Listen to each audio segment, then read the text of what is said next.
Welcome once again to Lehto's Law. Here's Steve Lehto.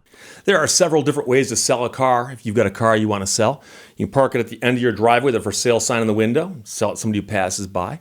You can take it to a car dealership, trade it in. They'll pay you for the car, and they'll sell it later on as well. And of course, you can take it to a car broker, and you deliver the car to them. They sell the car on your behalf. They take a slice as a commission and give you the rest of your money. And that solves a lot of your problems, you'd think. But of course, doesn't always work that way. And I got a bunch of people sent me a story out of California involving a company called CNC Motors. And it's a place that sells cars on behalf of people who've consigned the cars to them, a car broker. And here's the problem. High-end auto dealership in Upland targeted viral complaints and a DMV probe. The story has been widely reported. I'm going to go with a version from the San Bernardino Sun written by Joe Nelson. And we've got people who are unhappy at both ends of these transactions. People who've consigned their cars, who say they haven't been paid, people who bought cars and say they can't get titles and other issues like that. So for instance, Greg Dexter, the fleet manager at DNR Glass Inc. in Rancho Cucamonga, handed over a company vehicle to CNC Motors Upland to sell on consignment for $45,000. It's a 2017 Mercedes-Benz C63. He was told it was sold in January, but he still hasn't been paid yet. Meanwhile, Shane Hammond of Santa Clarita bought a car, a yellow 2008 Ferrari F430, at CNC Motors in October of 2019, only be stuck with tens of thousands of dollars in repair costs before he engaged in an epic battle with a dealer. So another guy found himself in a similar predicament. In January, he flew out to the Inland Empire and bought a red 2000 Ferrari 360 for $75,000. While driving it back home to Sacramento, the gears started slipping. And when he got home, oil and coolant started leaking from the car onto his garage floor. He has yet to get the title to the vehicle and is still going through massive registration problems, he told a reporter on a telephone interview. Dozens of others have lodged similar complaints about the once reputed dealership that have prompted public awareness campaigns on YouTube. And investigation by the Department of Motor Vehicles, the DMV in California, is looking into this. The DMV is who is in charge of licensed car dealers and brokers, okay? The DMV confirmed it is investigating, but would not discuss specifics of the case. Now, one gentleman who filed a complaint said he spoke to a DMV investigator who said that the number of complaints was around roughly 40 complaints being investigated, according to that guy. Negative reviews are also popping up on the Better Business Bureau's website. They really started ramping up in January, with customers complaining about CNC floating titles and not paying them for vehicles they sold on consignment, nor paying off the banks for the auto loans. The operation is very impressive, one man wrote. Beautiful cars, extensive showroom, and elaborate offices, but it's all just a front. The CNC Motors owner declined to comment for the story, but his attorney commented and said that COVID-19 hit the dealership especially hard in the past year, as it did many businesses that have struggled to stay afloat during the pandemic. He's a good man, and both he and CNC Motors have long held a great reputation in the Inland Empire and in the exotic car industry, the attorney said in a statement. As with many companies, CNC Motors was hit hard by various business dynamics related to the COVID-19 pandemic and the resulting economic fallout. CNC Motors regrets these circumstances and is hard at work to resolve all outstanding matters. Now, as to the ongoing DMV investigation, the attorney says, we will be working cooperatively with the DMV and other authorities to resolve all these issues amicably and appropriately. Now, a police sergeant from the local police department said his department began fielding complaints about CNC Motors late last year, and that all of them had a common thread. Vehicle owners were putting their cars for sale on consignment and never getting paid after the vehicle sold, and people who purchased vehicles were not getting titles. So there's problems at both ends there. The Upland Police Department referred them to the Riverside Investigations Division of the DMV, which has jurisdiction over licensed auto dealers. Last month, a Florida-based car dealer sued CNC and the owner after CNC failed to provide a title to a 2017 Mercedes G550 that was purchased in December for $225,000. That lawsuit also names as a defendant a sales executive at CNC and accuses them of running a scheme to obtain luxury cars from sellers across the U.S. to sell on consignment, then find buyers for the vehicles, However, they say, the defendants do not pay the consignor their money after the sale, thereby leaving the bona fide purchasers without the title and rendering the newly purchased vehicles useless. That's according to a lawsuit filed in federal district court in Tampa. Despite repeated demands by the buyer in Florida for the title to Mercedes, CNC had failed to provide it, leaving the dealership with a vehicle that, according to the lawsuit, is essentially a large and expensive storage container. I would have also accepted paperweight, a large and expensive paperweight, but they went with storage container. So, during a hearing held via Zoom on Wednesday, April 21st, CNC produced the title and provided it to the attorney for the dealership in Florida, according to the attorney for the dealership, who added that the judge ordered both sides to enter into mediation in an attempt to get these parties to stop suing each other. The attorney for the dealership said, "I'm glad we got the title. It's unfortunate we had to resort to these measures to get it. We look forward to sitting down and trying to resolve this at mediation." So there's a lot of people out there making these allegations, complaining about this. And of course, you'll notice that right here, these people got their title. And it brings us back to the squeaky wheel theory. So if there's a bunch of people who all want money from a dealership or a business or any other entity out there, and there's not enough to go around, who gets it first? Well, somebody files a federal lawsuit. They got paid. There is a connection there. There is. Trust me on that one. After more than 3 months of not hearing from CNC regarding the Mercedes-Benz he dropped off on consignment, Dexter, the guy from the beginning of the story, decided to go get his company car back. That's when CNC informed him that the car had been sold, but that it would take about a month for the paperwork to clear. After several more delays, he asked who was in possession of the car, and the owner refused to tell him, saying it was confidential. He refuses to give us information on the new owner, Dexter said. He finally filed a complaint with the DMV and says they are considering other legal actions at this time. A couple of the guys decided to take their stories to YouTube, and the videos have gone viral. One man took his vehicle to a mechanic in Sacramento, and the vehicle wound up being shipped back to CNC in pieces for additional work, and it took months before he got it back. Meanwhile, he's making payments on a vehicle he did not have possession of and didn't have the title to. And that, again, is a big problem here. His bank notified him that since he didn't have the title and there's problems getting the title, they're going to change the terms of his auto loan from 2% to 15% interest. Now, he did manage to get his bank to back off on that, but he still needs to get the title situation resolved. He was able to get his vehicle smogged, but cannot register it because he doesn't have the title. Car also still needs work. So there are states out there like California that require you to get the vehicle smogged before you can get it registered to prove that the tailpipe emissions are legal. And in some states, they put the onus on the selling person to make sure the vehicle can pass the smog check. So I know it's different from state to state. Some states don't even have that. California does, in fact, have the smog requirements, though. That man said the car has numerous mechanical issues and is not very drivable right now.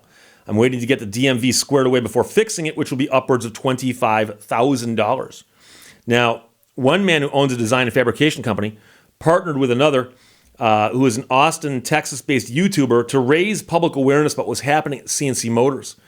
After spending an additional $9,000 of his own money for needed repairs to his Ferrari and taking his car back to CNC repeatedly, he made the painful decision to just have CNC resell the Ferrari on consignment, thinking that would be best for everyone. And do I need to tell you how this ends? So he buys a vehicle from them, all kinds of problems with it, finally gives the vehicle back, says, fine, you sell it again and get my money back. And, well, it goes exactly the way you think it will. After months of not hearing from them, he decided to take the car off the market. And not long after informing them he wanted to retrieve the Ferrari, he received a text in early December 2020 saying the car had been sold and that his money would be wired to him.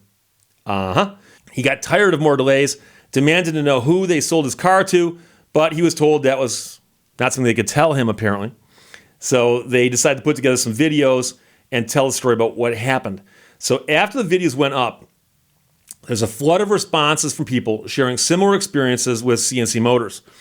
They said that several other people have come forward after seeing the videos. The guy whose Ferrari was sold after he reconsigned it, he did manage to retrieve the Ferrari at an El Monte storage facility earlier this month after painstaking negotiations with the new owner of the vehicle and the owner at CNC. He He says, at the end of the day, I got the car back after taking some extreme tactics, but he's finding it difficult to enjoy his dream. So the car's got problems and he doesn't know what to do with it. But here's the thing. I've sued car dealerships. I've sued car brokers. I've spent a lot of time suing people in the automobile industry. And when I first heard this story, I was kind of flummoxed by it. And the point is that when you hear the story and you know enough about the industry, you go, this is a problem. Because I'm a car owner. I bring my car to a dealership and I say, here's my car, sell it on consignment. And you say, I will do that. And you take the car and you sell the car. That's the transaction. The money comes to you. You take your slice for commission and you send me my share. Transaction is over. So you say, well, Steve, what's so groundbreaking about that? Well, here's the deal. Car dealerships, as you might imagine, are regulated. And with respect to the government loves to track things that have to do with taxes, money. So if you have a business that involves sales tax, you better believe the government's going to be watching you like a hawk. And what they do in the automobile industry, and it's often referred to as a police book, but there's an inventory system that you must have at a car dealership that indicates every single car in your inventory. And so when a car comes into your inventory, it goes into the police book. I don't know why they call it a police book, they just do. When you sell the car, it goes out of the police book. So the police book will actually show car came into our inventory on this day and sold on this day with a bunch of information. Who the person was that owned it, brought it to you, what the car was sold for, who you sold it to. These are all in the police book. And the reason they do this is so that the state, anytime they want to, can have a representative come onto your lot and very quickly say, okay, there's 20 cars on your lot. Show me your police book. Your police book's got 18 cars in it. There's a problem. Why are there 2 more cars in the lot that aren't in your police book? Worse, you got 20 cars in the lot. There's 24 in your police book. What happened to the 4 cars that are missing? Oh, they all sold. Where's the sales tax? The state wants their money. And that record-keeping requirement for car dealerships is what actually makes these cases so easy to figure out if you're an attorney or somebody who's an investigator trying to figure out what happened. So the DMV right now is poring over the records of the dealership saying, show us your police book or equivalent and show us when the cars came in, when they left, who they came from, who they went to, and where did the money go. Because all you got to do is line up the police book with the bank accounts. So let's get back to my original transaction. I bring the car into the dealership. They sell the car to somebody else for $100,000. $100,000 goes into a bank account. Where did the money go from there? This is real easy to figure out. Real easy to figure out. And interestingly enough, one of the biggest problems that they might have if they didn't pay sales tax promptly to remit the sales tax to the state. And if they didn't do that, it's the Al Capone problem. They're going to wind up getting in trouble for that before they get in trouble for anything else. So the state wants their money. But of course, while you got the records in front of you, you can figure out, oh, this car came in on this day. It sold on this day. The money went in the account on this day. And the money dissipated. Where did the money go? They say that possession is 9/10 of the law. But the fact that you have something in your possession does not mean you own it, especially in an extremely well understood and recognized situation like a consignment. So when I bring my car in and I say, here, you sell my car, and you sell my car to somebody else. Now, I owned it at one point in time. They own it now if everything went properly. You never owned that car. The consignor never owns the car, okay? It passes through their hands, but they never own the car. So if you look at the title history of the car, assuming that person got good title and they titled it their own name, the title history will show they own it now. I owned it before. I got it from somebody else. The consignor will not show up in the title chain. So the reason that's important is that when they don't own your car, likewise, they don't own the money that came in for the sale of the car. And this is so plain and simple that I feel silly explaining it, but I think it's important to understand this. So car sells for $100,000. Let's suppose it's a 10% consignment fee, right? Car sells for $100,000. They're going to be authorized to take that $100,000, put it in their account, and cut 2 checks. $10,000 themselves, $90,000 to me, assuming that those are the numbers, right? And they're authorized to do that. There's probably an agreement. I've read tons of these. The numbers vary, but I've read a lot of these. And it'll say right in there, here's how much we're authorized to keep. And the money comes in, we keep this, we pay you the rest. And so that's how it works. That's how it works. And so there are a lot of businesses out there where people handle other people's money. And the fact that it's in your hands doesn't mean it's yours. So if the money got paid, which it most likely did, and the money is in the possession of the car broker, and it doesn't get sent back to the car owner, there's a problem there. And that problem very well could be a crime. Now, what they call that crime in California, I don't know. And again, I'm not saying it necessarily is a crime because these are simple allegations. We haven't seen anything go to trial yet. We'll have to wait and see. But the bigger issue here is there's an investigation going on right now by the DMV. The DMV oversees car dealerships and the licensing of car dealerships and so on. So there is the situation that the state can get involved in with respect to the car dealership, its licensure, and so on. They might even be bonded, for instance, but whether they're bonded to cover this kind of stuff, I don't know, at least not this amount of it. But there's also going to be issues with respect to criminal law, and that's another thing. And then finally, you can get sued. If you had someone's money in your possession and you didn't give it to them, they can sue you for that. So I wouldn't be surprised if we see a whole bunch of litigation coming out of this. Litigation from car owners, car buyers, and actions by the state, whether they are criminal actions being brought by a typical prosecutor for the mishandling of the money, or prosecutions and administrative actions being brought by the DMV. These are all possibilities. And so, like I said, when I first saw the headlines involving a high-end car broker, and the allegations are that cars are coming in and being sold without the money being passed back to the seller, the original owner, that's a problem. Also, selling cars and not being able to provide titles to them is also another major problem. And believe it or not, in all of this, there's also a problem with the banks. So I buy a car, I borrow money from a bank, they put their name on the title as a lien holder. And when I go to sell that car, I've got to get that lien released to pass good title along to the new buyer. So if a car dealer or a broker has a car in their possession and a title with a lien on it, they've got to get that lien released before they pass the car along. And this is a problem for even the car owners who are selling the cars, because when you sign a loan agreement and there's a lien placed on the title of the car, it says in the loan contract that you will keep possession and protect the collateral to protect the bank's interest. And if such time comes that you get rid of the car or sell the car, you will get the lien released before you get rid of the car. And if you don't do that, you can get in trouble. So oddly enough, everyone here can get in trouble. And some of these people are innocent. There's no question that if you go into a beautiful high-end broker and say, move my car for me, and they say, oh, we do this all the time, we'll take care of it. Obviously, you don't have bad intentions. But your bank could come back and go, where's our collateral? Where'd our car go? And you go, well, I dropped it off at this dealership and they sold it to somebody. Now it's gone. Who's got the car? Who's got our collateral? Oh, they won't tell me. They say it's confidential. By the way, that confidential argument is so weak. So somewhere down the line, I predict that some attorney somewhere is going to be taking depositions and serving subpoenas and records, request production and so on, and getting documents. And they're going to be able to just sit down at a conference table and drag in some witnesses and swear them and put them under oath, and just go through the police books and the bank accounts. Go, okay, this car came in on this day, left on this day. Who paid you? Where'd the money go? Oh, there's a problem right there, isn't it? What happened to all this money? So there's a whole bunch of issues here, and I feel very, very sorry for everyone involved. I really do.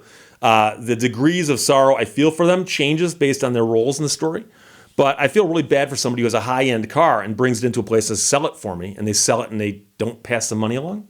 I also feel bad for somebody who buys a car and can't get a title to it. That's insanity. So it's a crazy story. It's sent me by a lot of people. But Joe Nelson wrote this version of the San Bernardino Sun. High-end auto dealership in Upland, a target of viral complaints and a DMV probe. David, John, Bill, Jay, Daryl, R, Christian, and Mark all sent it. Thanks a lot, guys. Questions or comments, put them below. Let's talk to you later. Bye-bye. Thank you for watching Lehto's Law. In the temple of his spirit, each man is alone.